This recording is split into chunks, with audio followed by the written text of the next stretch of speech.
Nem vou poder pregar 1 hora hoje, que pena. Nós temos que sair até as 10h10, né? Então nós vamos continuar com o nosso culto e ir para a palavra do Senhor. Então você que tem aí sua Bíblia, pode abrir em João, capítulo 6. Se você quiser a Bíblia da igreja, está ali atrás? Estão aí as Bíblias? Não pegaram as Bíblias? Tá, se alguém precisar de Bíblia e quiser usar a Bíblia da igreja, está na página 609, nosso texto hoje, tá bom? Nós vamos falar um pouquinho para onde iremos nós, que é o texto de João 6, do verso 60 até o verso 71. No nosso último encontro com o Evangelho segundo João, nós deparamos o texto onde Jesus discute com a multidão. Jesus estava ali conversando com a multidão comeu pão e peixe multiplicado, depois eles correm atrás de Jesus, e ali eles começam a conversar com Jesus, e há um embate ali em Jesus e eles, e Jesus aproveita, porque eles estavam atrás de Cristo, não por causa de Cristo, eles queriam ser servidos com mais pães e peixe, e sempre Jesus aproveita essas oportunidades para ensinar alguma verdade espiritual. Quando eles foram lá buscar pães e peixe, Jesus disse para eles que tinha algo melhor para dar a eles. Vocês querem comer pão e peixe de graça, eu quero dar para vocês o pão do céu.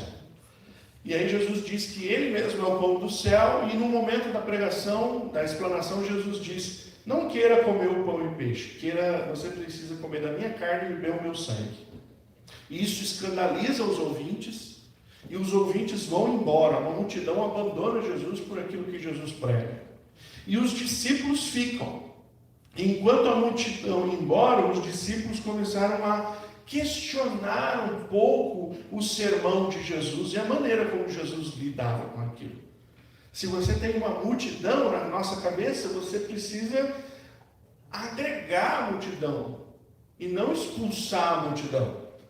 Então Jesus, na sua mensagem, ao invés de ele trazer pessoas para a igreja, ele afastou as pessoas da igreja. E aí os discípulos ficaram irritados com isso. E eles começaram a murmurar. Que duro discurso, que pregação mais dura. Jesus tinha que ter pegado mais leve. E aí Jesus vai responder para os discípulos hoje sobre essa discussão agora que os discípulos estão tendo sobre a sua mensagem. E o texto diz: muitos dos seus discípulos, tendo ouvido tais palavras, disseram: duro é este discurso, quem pode suportá-lo? Mas Jesus, sabendo por si mesmo que os seus discípulos murmuravam a respeito do que ele havia falado, disse-lhes: isso escandaliza vocês? O que acontecerá então se virem o Filho do Homem subir para o lugar de onde estava? O Espírito é o que vivifica, a carne para nada aproveita. As palavras que eu lhes tenho falado são Espírito e são vida. Mas há descrentes entre vocês. Ora, Jesus sabia desde o princípio quais eram os que não criam em quem iria traí-lo. E prosseguiu: por causa disso é que falei para vocês que ninguém poderá vir a mim se não for concedido pelo Pai. Diante disso, muitos dos seus discípulos o abandonaram e já não andavam com ele. Então Jesus perguntou aos 12: será que vocês também querem se retirar? Simão Pedro respondeu: Senhor, para onde iremos? O Senhor tem as palavras de vida eterna. E nós temos crido e conhecido que o Senhor é o Santo de Deus. Então Jesus lhe disse: não é fato que eu escolhi a vocês, os 12, mas um de vocês é o diabo. E ele se referia a Judas, filho de Simão Iscariotes, porque este, sendo um dos 12, era quem o haveria de trair. Vamos orar? Senhor, obrigado pela Tua palavra. Pedimos que o Senhor traga revelação aos nossos corações, abra os nossos olhos para que possamos aprender a respeito da Tua palavra, conhecer o Senhor mais e mais e sermos edificados por ela nesta manhã. É em nome de Jesus que nós oramos. Amém. Então, como eu disse nesse texto hoje, eu queria convidar você a olhar sobre o seguinte tema: para onde iremos nós? Ao perceber que os discípulos estavam escandalizados e murmuravam, porque o discurso de Jesus tinha sido a empurrar as pessoas para fora da igreja, ao invés de trazer, Jesus faz uma pergunta aos discípulos: vocês acharam dura essa palavra? Vocês têm uma escolha. Vocês querem ir embora com eles? Há uma possibilidade. A porta, já viu a expressão no Brasil que a gente usa? A porta da frente é serventia. Como é que é? A porta da frente é serventia da casa. Né? Jesus usou mais ou menos a mesma ideia. Olha, vocês querem ir embora também? O que Jesus estava querendo dizer para eles: olha, não vou mudar o discurso, não tem outra coisa para pregar, não tem outra coisa a falar, o discurso é esse. Vocês têm que ter comunhão comigo, precisam comer da minha carne e do meu sangue. E se isso escandaliza vocês, vocês também podem ir embora. Então hoje eu queria também pensar com vocês que nós temos uma escolha para fazer aqui. E a escolha é: nós vamos fazer como alguns que abandonaram Jesus, ou nós vamos fazer como outros que continuaram com Jesus? Quando eu estava preparando essa mensagem, eu pensei sobre fazer uma análise de custo-benefício. E eu ia quase chamar o Márcio para pregar. Porque eu falei, se alguém vai falar sobre custo-benefício, tem que ser o Márcio, porque ele trabalha com isso o dia inteiro. Mas aí eu falei, não vou fazer isso com ele, eu vou pregar, vou falar o que é custo e benefício, olhando para esse texto. Então, eu pensei, vamos perguntar qual seria o custo e benefício de você abandonar o Senhor. Já pensou sobre isso? Então, a primeira coisa, pensando sobre aqueles que abandonaram Jesus, né? Vamos abandonar Jesus como estes fizeram? Então, abandonar Jesus, por quê? Se eu fosse pensar em abandonar Jesus como esses irmãos aqui abandonaram, você pode passar para mim? Mais um. Se eu fosse pensar em abandonar como esses irmãos aqui abandonaram no texto, por que eu abandonaria Jesus? E olhando para o texto, essas pessoas abandonaram Jesus por dois motivos. O primeiro, Jesus não saciou a sede dos seus corações. Jesus não deu a eles o que eles desejavam. Eles esperavam de Jesus algo que era mais pão de graça, mais peixe de graça. E o que Jesus deu a eles? Nada mais. Não deu mais peixe e não deu mais pães. Então, eu queria perguntar para você: você tem algum desejo que você já pediu mais de uma vez a Jesus e ele não lhe deu? Se sim, esse pode ser um motivo que você pode usar para abandonar. Muitas pessoas abandonam Jesus porque quiseram riqueza e Jesus não deu riqueza. Muitas pessoas abandonam Jesus porque quiseram felicidade e Deus não lhes deu felicidade. Muitas pessoas podem abandonar Jesus porque querem uma família e não conseguiram ter uma família. A pergunta que a gente precisa fazer a cada um de nós é: qual é o anseio do nosso coração que a gente não consegue e como isso nos frustra? Porque esse pode ser um motivo de você abandonar Jesus. Outra pergunta que você precisa fazer: você já culpou Jesus ou Deus por alguma coisa? Algo que você queria e não conseguiu e você então culpou ao Senhor. Algo que você ansiava alcançar e você não alcançou, então você culpou o Senhor. Essas pessoas estão indo lá falar com Jesus porque elas querem mais pães e mais peixes. E Jesus não deu o que elas queriam. Então elas estavam decepcionadas com Jesus. Você já se decepcionou com Jesus? Há um livro muito bom de um escritor que eu gosto muito de ler, chama Philip Yancey. Não sei quantos aqui já tiveram a oportunidade de ler um livro dele. E um livro que ele tem, o tema é Decepcionados com Deus. Se você puder e quiser, compre esse livro e leia, e eu não estou ganhando nada com isso.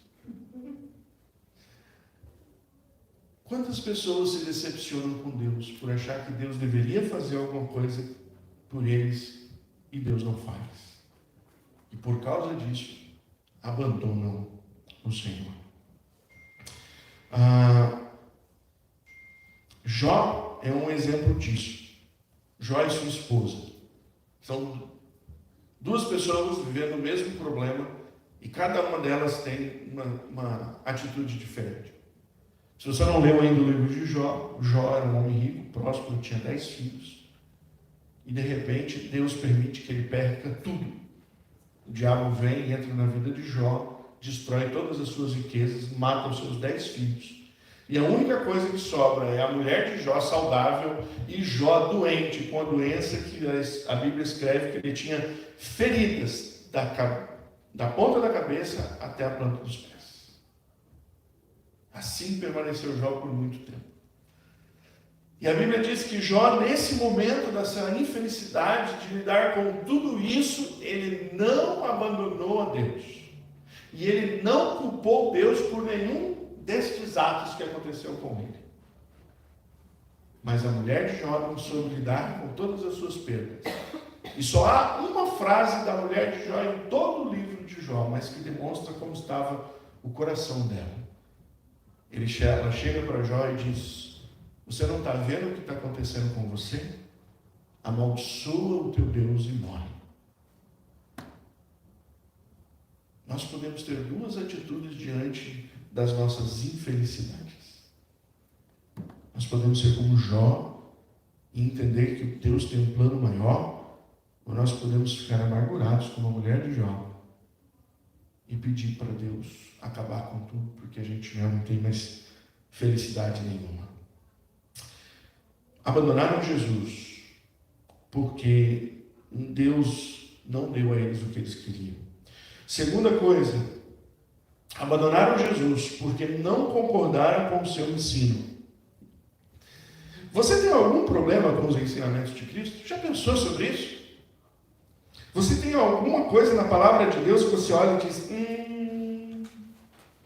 até eu sigo o Senhor, mas eu não vou fazer isso. E eu não vou agir dessa maneira. Até dá para ser esse negócio de ser crente, mas fazer isso aqui não dá. Você é um daqueles que diz: eu sou cristão, mas não sou besta, não levo desaforo para casa. Até quando a gente consegue olhar para as Escrituras e dizer: eu não concordo com isso? E costurar, desviar numa boa e continuar vivendo a nossa vida cristã. Um cantor muito famoso, eu não vou falar o nome dele porque eu estou sendo gravado, se você quiser saber, você me pergunta depois. Deu uma entrevista uma vez e ele estava no auge, todo mundo ia atrás desse cara, estava vendendo CD a rodo, e ele foi fazer uma entrevista. E aí ele disse o seguinte: meu filho foi para a escola, e eu falei para o meu filho o seguinte: lá na escola, mano, você resolve os seus problemas. Problema. Se você tem problema na escola, você resolve. Se você apanhar na escola, bate. E se você apanhar na escola e vier chorando para casa, vai apanhar de novo. Porque lá na escola você resolve os seus problemas. Se alguém bater em você, você bate de novo. Um cantor gospel famoso falando numa rede de TV que Jesus estava errado ao dizer que quando alguém bate na sua face direita, você deve virar a sua esquerda. Tem alguma coisa na Bíblia que você olha e fala assim: não, isso não dá para fazer. Os discípulos estavam chateados com Jesus. Você está pregando isso? Não vai ficar ninguém na igreja. Você está dizendo que as pessoas têm que comer da sua carne e beber do seu sangue. Imagina quando chegar o texto que Jesus vai dizer: aquele que quer seguir, negue-se a si mesmo. Aquele que quiser me seguir, tome a sua cruz. Quantas são as coisas que nós olhamos para as Escrituras e falamos: ai, isso eu não quero para a minha vida. Qual será o custo-benefício de quem abandona o Senhor? Essas pessoas abandonaram. E eu fiquei pensando: bom, o benefício para ele será que ele pode viver uma vida de acordo com o bem entender. É isso que as pessoas querem ao abandonar Jesus. Eu quero viver a minha vida como eu bem entender. Eu não quero obedecer esse negócio de dar a segunda face. Eu quero dar uma pancada na orelha do camarada que me deu um tapa. Eu quero viver da minha maneira. Eu não quero ter que olhar para as Escrituras e ver lá que Por exemplo, eu tenho que negar a minha vida. Eu não quero negar a minha vida, eu quero viver a minha vida. E então essas pessoas abandonaram o Senhor. Qual o benefício disso? Podem agora viver da maneira como bem entenderem. Esse é o benefício. Viva! Como diz o texto, se você é assim, você é daqueles que entendem a Bíblia, naquele versículo que diz: comamos e bebamos, porque amanhã... Ninguém sabe esse versículo? Vou falar de novo para dar chance para vocês terminarem. Comamos e bebamos, porque amanhã... morreremos. Exatamente. Essa é a layout da vida do camarada que não quer mais seguir Jesus. Eu vou comer e beber, porque amanhã ninguém sabe. Vou viver a vida, porque a vida é curta. Já viu isso? O que eu mais vejo na internet é isso. É gente naquelas coisas mais bonitas, né? O cara está no meio do mar, dentro do iate, tira uma foto. Aí fala: vamos aproveitar porque a vida é curta. Aí ele está lá nadando, não sei o que, vamos aproveitar. Então, a vida é essa. Aproveita porque a vida é curta, é isso que você quer fazer, tudo que está no teu coração é um benefício de quem vai abandonar Jesus. Qual é o custo? O Márcio sabe que todo benefício tem custo, né, Márcio? Qual é o custo? Jesus disse: o custo será que aquele que abandona o Senhor nesta vida será abandonado por Ele na eternidade. Esse é o custo. Você não quer andar comigo aqui nessa vida? Tudo bem. Na próxima também não dá para andar. E não sou eu que estou dizendo isso, é o próprio Jesus que diz, lá em Mateus capítulo 10, 33. Se você tem sua Bíblia aí na mão, pode abrir lá. Se alguém pegou a Biblinha da igreja, está na página 553, para ser mais rápido. Olha o que Jesus diz em Mateus 10, 33. Mas aquele que me negar diante das pessoas, também eu negarei diante do meu Pai. Paulo também vai falar sobre isso lá em 2 Timóteo capítulo 2, no verso 12. Se você está com a Bíblia da igreja, página 679. O texto vai dizer: se perseverarmos, também com ele reinaremos. Se o negarmos, ele nos negará. Simples assim. Custo-benefício. Tem um benefício, mas tem um custo de abandonar o Senhor. A segunda turma é a que permanece. E eu queria dizer rapidamente para vocês qual é o custo-benefício disso. Duas coisas que a gente percebe que esse povo permanece. Permanece porque sabiam que só Jesus tem a palavra de vida eterna. É isso que eles dizem no texto. Pedro responde: olha, eu vou permanecer porque o Senhor tem a palavra de vida eterna. Pedro vai levantar na frente dos discípulos e vai falar primeiro: para onde iremos nós? O Senhor diz que a gente pode ir, mas para onde a gente vai? É o Senhor que tem a palavra de vida eterna. Você seria capaz de trocar bilhões de dólares por uma nota de $50? Os discípulos estavam cansados dos discursos dos fariseus e dos escribas. Eles estavam cansados das ladainhas da religião. E ao encontrarem Cristo, sabiam que tinham encontrado alguém que lhes ensinava as verdades de Deus. Então eles estavam pesando, porque embora se a gente achou alguém que vai nos ensinar a respeito de Deus, o discurso não era fácil, mas era cheio de autoridade e verdade. Não é fácil ouvir Cristo, mas é possível ver a autoridade que Ele fala. Por várias vezes no Evangelho nós vemos a expressão que Jesus não ensinava como os fariseus, pois ensinava como quem tem autoridade. Olha o texto de Lucas, capítulo 4, verso 32. Diz assim: e maravilhavam-se com a sua doutrina, porque a sua palavra era com autoridade. Por que os discípulos ficaram? porque eles não iam achar alguém como Jesus em outro lugar. Eles não iam encontrar as verdades bíblicas que encontravam em Cristo na religião. Eles não iam encontrar um discurso verdadeiro que encontravam em Cristo em outros lugares. Por isso, a escolha deles era ficar. Eles permaneceram, porque sabiam que Jesus tinha palavra de vida eterna. Eles permaneceram, porque sabiam que Jesus era o Santo de Deus. O texto que lemos diz: para onde nós iremos? Você tem a palavra de vida eterna. E lá na frente, aí Pedro vai dizer: e nós sabemos que tu és o Santo de Deus.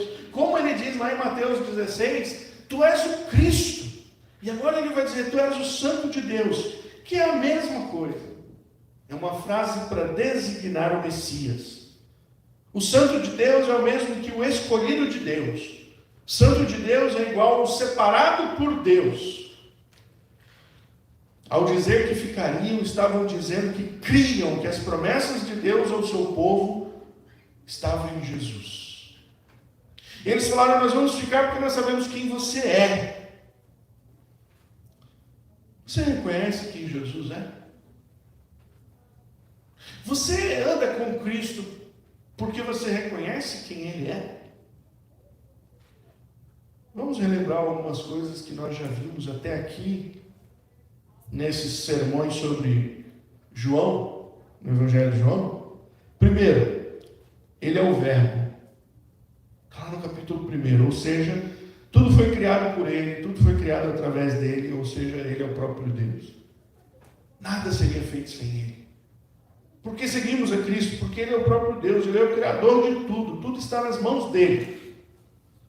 Segundo, Ele é a água que sacia a sede. Ele se encontrou com uma mulher lá na beira do poço e disse: olha, você tem uma água aí, que se você beber, você vai querer beber novamente, mas eu te dou uma água que se você beber, você nunca mais vai precisar beber. Eu sacio a sua sede espiritual. Ele é a água viva. João Batista, quando foi apresentá-lo, aprontou para ele e disse: ele é o Cordeiro de Deus que tira o pecado do mundo. Nós sabemos que Cristo é a nossa salvação. Ele é aquele que foi colocado para morrer em nosso lugar. Semana passada vimos: Ele é o pão da vida. Você não consegue ter vida se não for por meio de Cristo. Ele é o pão da vida. Por que permanecer? Qual é o custo-benefício? Tem custo-benefício em abandoná-lo? E tem custo-benefício em permanecer ao lado dele.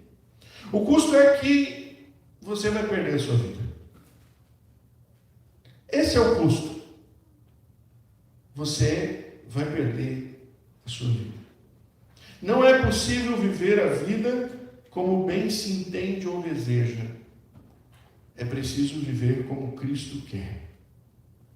Não é possível andar com Jesus como se eu não tivesse regras, leis e ensinos a seguir. Não é possível. Há um custo. E ele é alto. E ele é caro. O benefício é que ainda que você perca a sua vida, você vai ganhar. Nós vimos aqui hoje irmãos que estão perdendo literalmente a sua vida, porque permanecem ao lado de Jesus. E a promessa é que eles vão receber a eternidade. Lá em Mateus capítulo 10, verso 37 ao verso 39, se você tiver com a Bíblia da igreja, página 553. Olha o que esse versículo nos ensina, esses versículos. Mateus 10, 37 a 39. Quem ama o seu pai ou a sua mãe mais do que a mim, não é digno de mim. Quem ama seu filho ou sua filha mais do que a mim, não é digno de mim. E quem não toma a sua cruz e vem após mim, não é digno de mim. Você acha que isso é custoso ou não? eu tenho que amar menos a minha filha, eu tenho que amar menos a minha esposa, eu tenho que amar menos as minhas coisas, eu tenho que amar menos a mim mesmo por causa dele. Você quer andar com Cristo? Ele precisa ser o seu maior amor. Você quer andar com Cristo? Você precisa tomar a cruz e seguir a Ele. É um peso, é um custo. Quem acha a sua vida, a perderá. Quem quer viver para si, no fim vai perder. Mas há um benefício. E no final do versículo ele diz: mas quem perde a vida por minha causa, esse achará. Quando nada for mais importante para você do que Cristo, você encontrou o verdadeiro sentido da vida e você vai viver para toda a eternidade. Como vimos hoje aqui, há milhares de pessoas vivendo perseguidas por causa da sua fé em Cristo. Pergunta: será que vale a pena? Jesus disse que tem um benefício. Eu acho que sim. Você precisa tomar a decisão se vale a pena ou não. Concluindo hoje, e aí? Qual a sua decisão? Você vai andar junto daqueles que abandonaram Cristo para viver da forma como querem viver? Ou você vai ser com aqueles que permaneceram com Cristo para viver da maneira como Cristo deseja que a gente viva? Os dois lados têm um custo. Os dois têm benefícios. Você precisa escolher qual benefício você quer, qual custo você quer. Vamos orar por isso? Obrigado, Senhor, pela Tua palavra. Obrigado porque o Senhor dá a nós a graça de entendermos esse chamado do Senhor, de custo e benefício para aqueles que querem viver com o Senhor, andar com o Senhor. Como vimos aqui, os nossos irmãos têm pagado um custo alto em alguns países, mas eles ainda estão andando com o Senhor. Nós louvamos isso e oramos para que o Senhor nos dê graça de entender que o melhor custo-benefício está em não te abandonarmos, mas prosseguirmos andando com o Senhor para todo sempre. Oramos em nome de Jesus.